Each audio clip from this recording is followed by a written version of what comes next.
This is part 1 of 3 and will cover the zero clearance insert.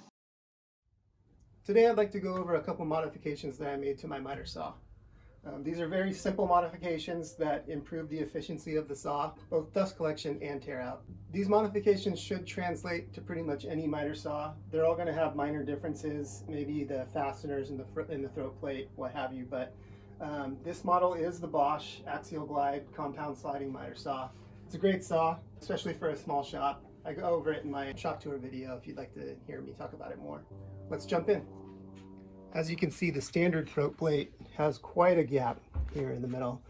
Now, I'm not really sure why they made it this wide. Even when you're doing a compound miter, the gap still doesn't need to be this wide. So what we're going to do is tighten it up. That's going to provide more support for your workpiece, and it's also going to reduce tear out. First thing we need to do is rip down some stock to replace the throat plate here, this plastic throat plate. We got about 3/500ths. And we got about 16, well, it's about 15 and 15/16.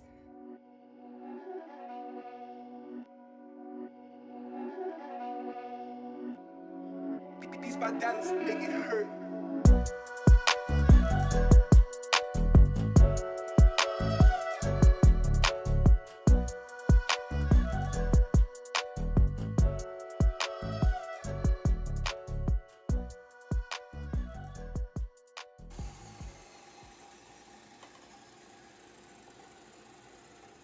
The kind of funny thing about this throat plate is that the ends are not square, they're convex. All right, now that you have it ripped down to the right width and thickness, you can just kind of slide it in here.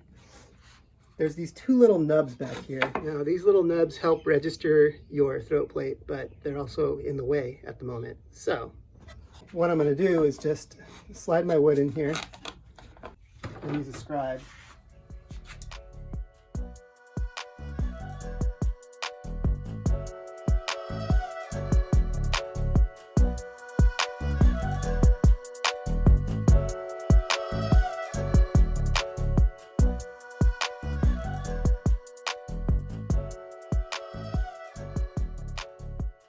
Now that you've got it the proper thickness, proper width, you got the ends rounded over, and I also like to put just a slight round over or chamfer on all the edges. It just kind of helps with inserting it and taking it out.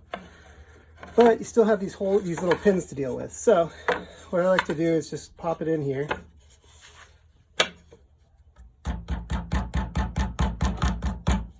That should be enough. It'll leave little indentations. You can see here and here. Then we'll just drill little pockets to accept these pins. I drilled about 3/4 of the way through the board and then tested it to fit. The fit on this one came out really nice. What I like to do is rip it down to 3/8 of an inch thickness and then use my planer to get it exact. If you don't have a planer, you could always use a belt sander or an orbital sander.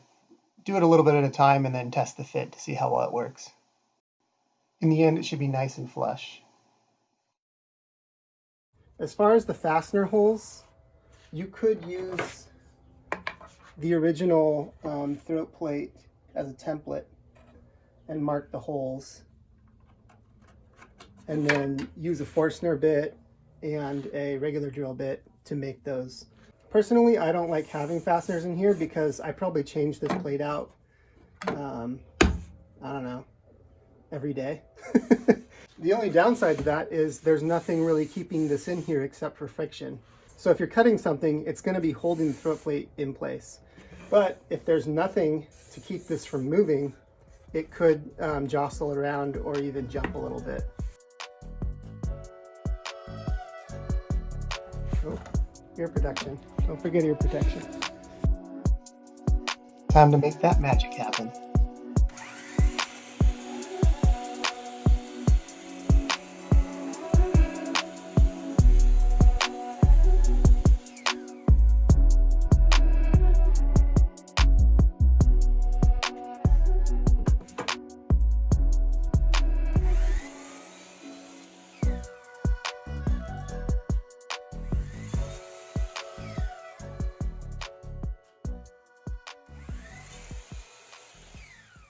All right, so that concludes part one. In part two, I'm going to go over the modification to the dust shroud. So make sure you keep an eye out for that.